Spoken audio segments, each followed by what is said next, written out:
الكراهية لا مكان لها في هذا البيت. هذه لافتة ومنها المئات وضعها سكان لكسينغتون في بوسطن أمام بيوتهم، ومن بينهم بيغي ستيفنز المعلمة المتقاعدة التي لا تتوقف عن النشاط ضمن جمعية أسستها برفقة آخرين لزرع ثقافة التسامح والتعايش بين الأطفال الأمريكيين من مختلف الديانات من ضمنها الإسلام. رأيت في الخارج أن هناك لافتة تقول هذا المكان ليس للكراهية. هل أنتم جزء من هذه المبادرات، مبادرات السلام والتعايش؟ The hate has no place here. That was actually my neighbor's sign, right? So I guess we're trying to spread it. This neighborhood is amazingly diverse. Like every house has people from a different. Right, we have Sikhs across the street, and we have Buddhists next to them, and it's a very diverse neighborhood. كيف جاءتكم هذه الفكرة، فكرة تأسيس هذه الجمعية؟ I belong to an interfaith women's book group. It's called Daughters of Abraham, and we met once a month and read a different book. One month it would be a book about Judaism, one month a book about Islam, one month a book about Christianity. And we also decided to go on a trip to Jerusalem. So we went on a trip to Jerusalem, and our guide was an American Israeli named Henry Kars. And he also started in 2002 a group called Kids for Peace Jerusalem. He started it during the Second Intifada, because that's when the kids stopped being able to ever meet each other. And he thought that that was too bad. The first idea of Kids for Peace was that they would be friends first and you could deal with the conflict when they were a little older. So Kids for Peace ended up continuing and continuing and continuing. And so now there are I think we realize, and things have gotten very difficult, that children, of course, are very much aware of the conflict. So now in Jerusalem, they do it differently. Here in Boston, more and more it's becoming clear that there's a lot of bridges that need to be built as well between Muslims, Jews, and Christians. And again, we love the idea of starting when they're 12, with the idea that you can be a change maker, a peacemaker. You don't have to wait till you're an adult. And so we're trying to raise up, both in Jerusalem and here, the next generation of peacemakers. كيف هي ردود الفعل بالنسبة للأطفال الصغار هؤلاء الذين تتعاملون معهم؟ So one of the things that we've added to our program starting about 2 years ago is outreach programs to other teenagers. So for example, we run a high school interfaith youth conference, and we invite high school students from churches, mosques, and temples in the area. And we had about 100 come to our last event. قلت إن هناك الكثير من الأطفال المسلمين الذين يعانون نوعا ما في هذه المرحلة، بالذات بمعطياتها السياسية وغير ذلك. كيف ذلك؟ As one of the children said recently, I used to worry telling people I was a Muslim because I thought that they would think that their religion was better than mine. And she said, and she's only 12, but she said, and they maybe thought I was a terrorist, which of course she's a cute little girl and doesn't look like a terrorist. And she said, but now I know that what's the same about our religions is more important. Right, and sometimes they don't even necessarily say, that they're Muslim, or they're like this little girl. She was a little bit worried to say it because what would people think? But now usually the kids will say that now they're prouder to say it because they have a group of other young people who respect them and are interested in their religions, and it gives them more courage. Sure, many of them feel like they're not welcomed here, and I think that sometimes people think of people as being other or different than them if they've never met somebody.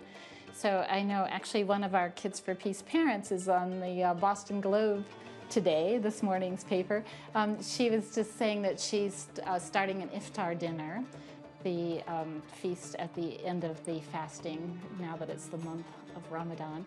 And she's saying she wants people to realize that, in her town, actually there are Muslims, and we're here, and we may or may not. Some people wear hijab, some people don't, depending on their culture. This particular woman is Pakistani, and she was just.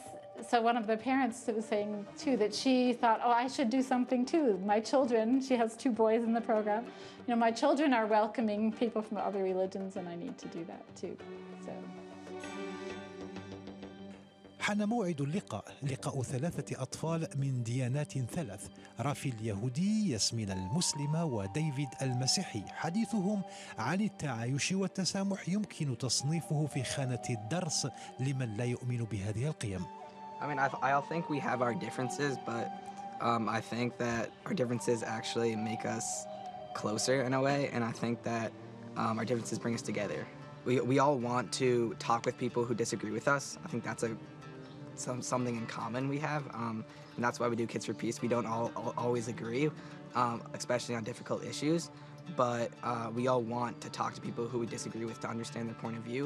Well, I always grew up around Christians, so it never really fazed me. It was more so Jewish people, because I'd never really grown up around them, and on top of all that, being half Palestinian, I take a lot of pride in that, and I always intermingled the Jewish people and Israelis together rather than separate them. You know, now that I'm in Kids for Peace, I've kind of been able to separate them more so than I would have 5-10 years ago. I didn't know anybody that was Muslim until I came to Kids for Peace. And that was a really good experience for me, and realizing how similar our faiths were and kind of some of the smaller differences. When I see someone, I think of them as human first, and that I know I can be friends with them instead of thinking of them as their religion or what they believe in.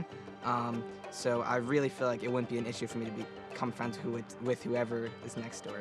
For example, recently with the Manchester attacks, I thought that their coverage was just completely negative when they could have talked about possible peace building. I think it would be very great if this was the best place for faiths to commingle, but I think that right now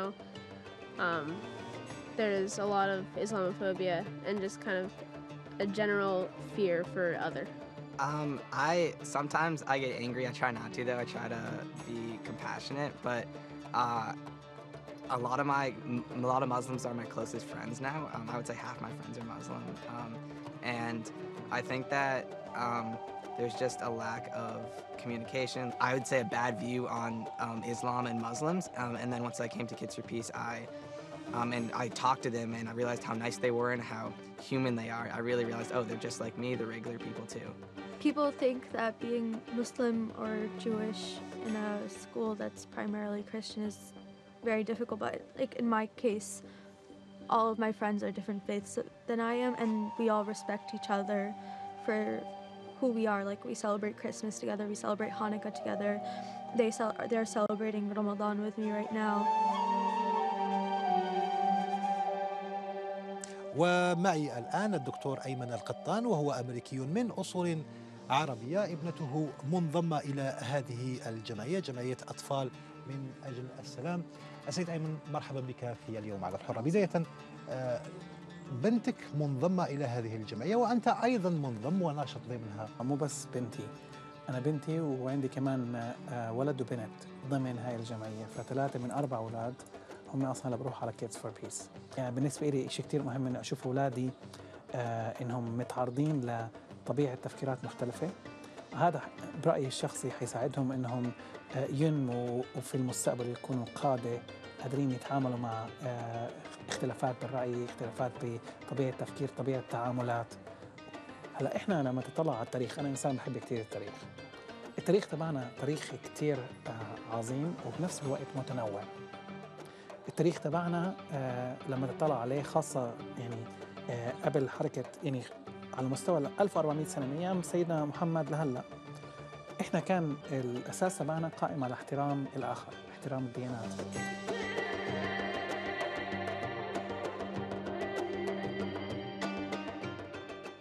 تركنا بوسطن وأطفال السلام على أمل السلام. خالد بن طويلة لليوم على الحرة من بوسطن.